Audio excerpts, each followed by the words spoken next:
Il y a également ce soir un seuil qui a été franchi également pour la région Île-de-France, raison pour laquelle nous avons fait ce déplacement particulier ce soir en Corbeil-Essonnes. Nous avons dépassé le cap des 1000 patients hospitalisés en réanimation dans les hôpitaux franciliens à l'heure à laquelle je vous parle. À l'hôpital de Corbeil-Essonnes, dans le service de réanimation, j'ai rencontré des soignants qui étaient déjà présents pour la première vague, qui ont absolument tout donné au printemps dernier, Je suis rentré dans 2 chambres dans ce service de réanimation. Dans la première chambre, il y avait un jeune homme de 28 ans, en coma, intubé, ventilé. Dans la deuxième chambre, il y avait un homme en surpoids âgé de 35 ans. C'est ça la réalité, mesdames et messieurs les députés. Si vous voulez pas l'entendre, sortez d'ici. Elle est là la réalité de nos hôpitaux. C'est ça la réalité de nos hôpitaux. Vous êtes en train de débattre de sujets alors que nos soignants se battent pour sauver des vies de cette manière-là dans nos hôpitaux. Il y a un proverbe en Normandie.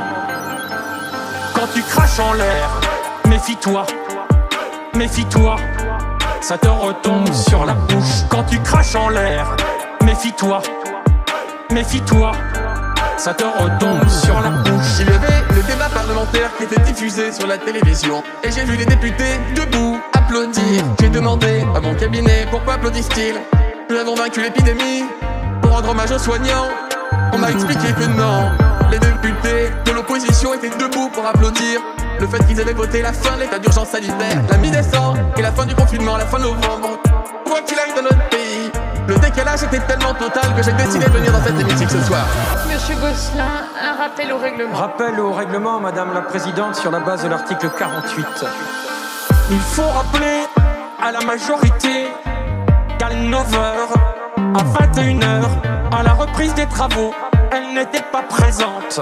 À la reprise des travaux, elle n'était pas présente. Jamais, si vous aviez été à vos places, à occuper vos fonctions, le débat n'aurait pu déraper. Vous ne pouvez vous en prendre qu'à vous-même. Vous ne pouvez vous en prendre qu'à vous-même. Quand tu craches en l'air, méfie-toi, ça te retombe sur la bouche. Quand tu craches en l'air, méfie-toi, ça te retombe sur la bouche. Quant à vous, monsieur le ministre, puisque vous étiez absent, faites-vous bien conseiller. Nous n'avons pas applaudi à tout rompre parce que nous avions adopté un amendement, parce que les Français seraient pris en otage, mais parce que vous nous prenez en otage. C'est un jeu dangereux. Méfiez-vous de l'effet boomerang. Il y a un proverbe en Normandie. Quand tu craches en l'air, méfie-toi, ça te retombe sur la bouche. Quand tu craches en l'air, méfie-toi, ça te retombe sur la bouche. Quand tu craches en l'air, méfie-toi,